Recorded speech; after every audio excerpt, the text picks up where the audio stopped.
രണ്ടാനമ്മയും രണ്ടാനച്ഛനും മക്കളോട് ഏത് രീതിയിലാണ് പെരുമാറ്റം? ഇന്ന് അല്ലെങ്കിൽ ഇന്നത്തെ തലമുറയിൽ അതിൻ്റെ ദൂഷ്യവശങ്ങൾ എന്തൊക്കെയാണ്? അതാണ് ഇന്നത്തെ വീഡിയോ.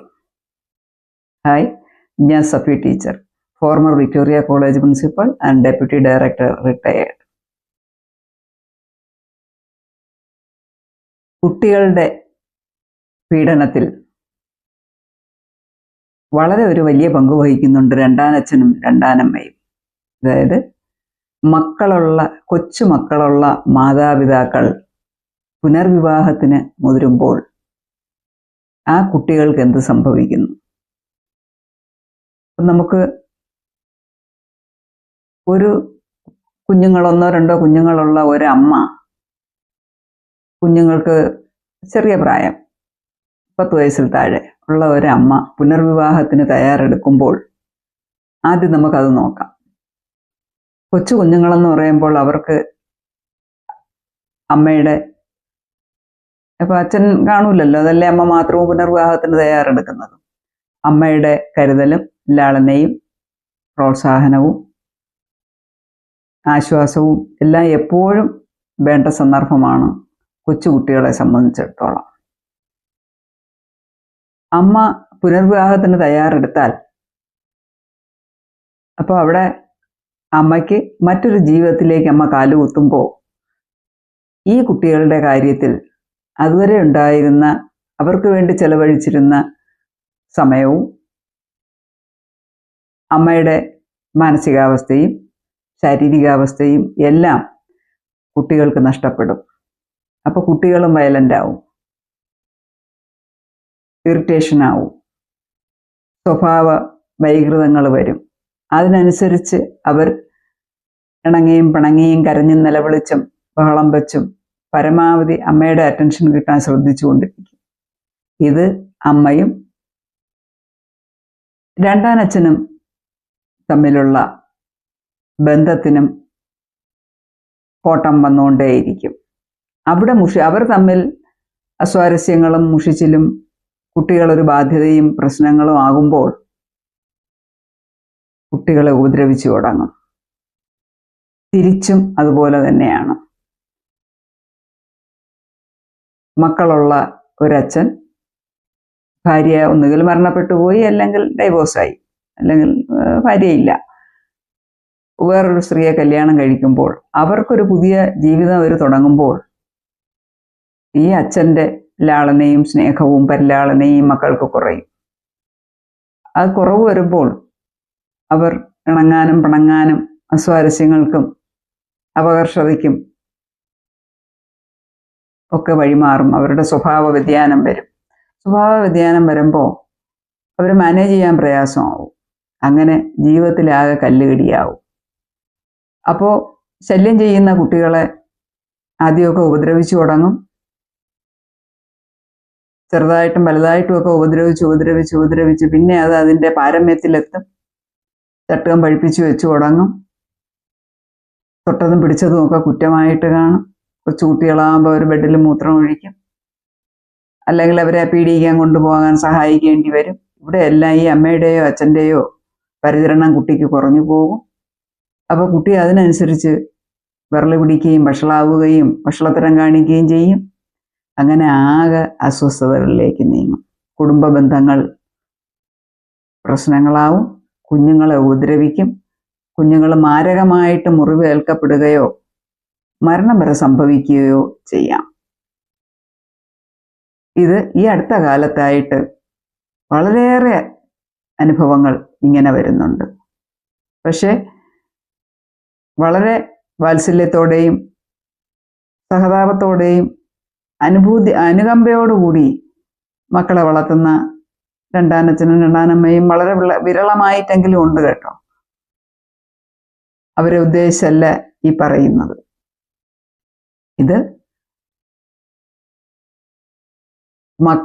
രണ്ടാനച്ഛനും രണ്ടാനമ്മയ്ക്കും അവരുടെ സ്വൈര ജീവിതത്തിന് ആദ്യ ഭാര്യയിലോ ഭർത്താവിലോ ഉള്ള കുട്ടികൾ ഒരു തടസ്സമാകുമ്പോൾ അവരെ വകവരുത്തുന്നു, ഉപദ്രവിക്കുന്നു, ഉന്മൂലനം ചെയ്യാൻ തയ്യാറെടുക്കുന്നു. ഈ വിഷയമാണ് ഞാനിവിടെ ഉദ്ദേശിക്കുന്നത്. അപ്പോൾ എന്താണ് ഇതിനൊരു പരിഹാരം? എനിക്ക് പറയാനുള്ളത്, കൊച്ചുമക്കളുള്ളവർ ഉടനെ ഒരു പുനർവിവാഹത്തിന് തയ്യാറെടുക്കാതിരിക്കുക. കുട്ടികൾക്കൊരു 10 വയസ്സെങ്കിലും ആകുന്നത് വരെ പറ്റുമെങ്കിൽ വെയിറ്റ് ചെയ്യുക. അച്ഛനോടും രണ്ടാനച്ഛനോടും രണ്ടാനമ്മയോടും എനിക്ക് പറയാനുള്ളത് ഇത് തന്നെയാണ്. ഒരു 10 വയസ്സൊക്കെ ആകുമ്പോൾ അവർ സ്വയം അവരുടെ കാര്യങ്ങളൊക്കെ നോക്കാറാകും.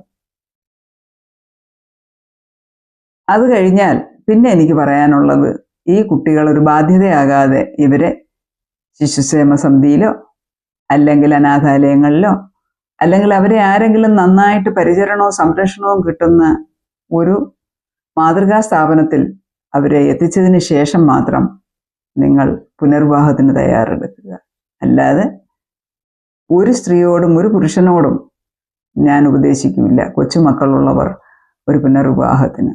എൻ്റെ അറിവിൽ ഞാൻ എല്ലാവരെയും ഉപദേശിക്കാറാണ് പതിവ്. കാരണം ഇന്ന് പത്രമാധ്യമങ്ങളിലൂടെ നാം കാണുന്നത് അങ്ങനെയാണ്. ഒരു രണ്ടാനമ്മയ്ക്ക്, ഒരമ്മയ്ക്ക് സ്വന്തം കുഞ്ഞുങ്ങളെ ഒരു പുനർവിവാഹം കഴിഞ്ഞാൽ വേണ്ട വിധം നോക്കാൻ പറ്റില്ല. എത്രയോ അനുഭവങ്ങൾ, എത്രയോ ഇൻസിഡൻസ് നമ്മൾ സോഷ്യൽ മീഡിയയിൽ കണ്ടതാണ്. കുട്ടികൾ കരയും, നിർബന്ധം വയ്ക്കും, ബഹളം വയ്ക്കും, ഉറങ്ങൂല, പ്രശ്നങ്ങളാവും. അപ്പോൾ ഈ അമ്മയും ഈ രണ്ടാനച്ഛനും തമ്മിലുള്ള ബന്ധത്തിൽ പ്രശ്നങ്ങൾ വരും.